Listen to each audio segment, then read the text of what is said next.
1981.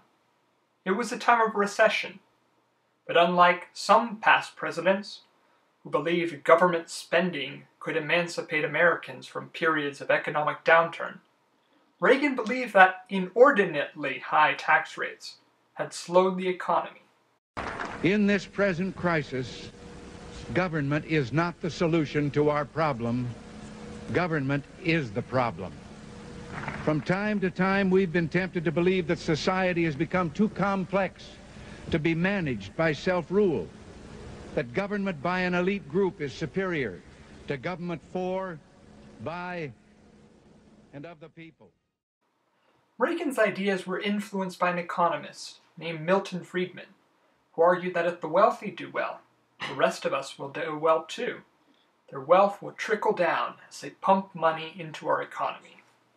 We can create the incentives which take advantage of the genius of our economic system. A system, as Walter Lippmann observed more than 40 years ago, which for the first time in history gave men, quote, a way of producing wealth in which the good fortune of others multiplied their own, unquote. Our aim is to increase our national wealth so all will have more, not just redistribute what we already have, which is just a sharing of scarcity. Reagan lowered taxes for the wealthiest Americans and for corporations. In 1981, he lowered the tax rate for top earners from 70% to 50%. And in 1986, he lowered that rate again to 28%. But he also increased the national debt, and he raised taxes for the poorest Americans. Some think Reagan saved our economy, while others believe he neglected the poor in favor of the wealthy.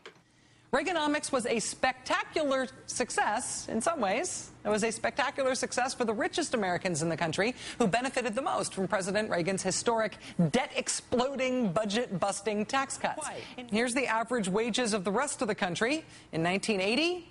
And here's what happened for the rest of the country after about 10 years of Reaganomics. Flat. Reaganomics also had one other awesome side effect. When President Reagan came into office in 1981, he inherited a $994 million national debt. By the time he left, it had ballooned to $2.6 billion.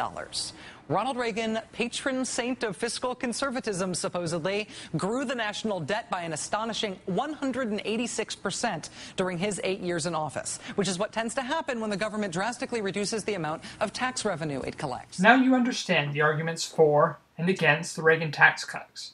What do you think about them?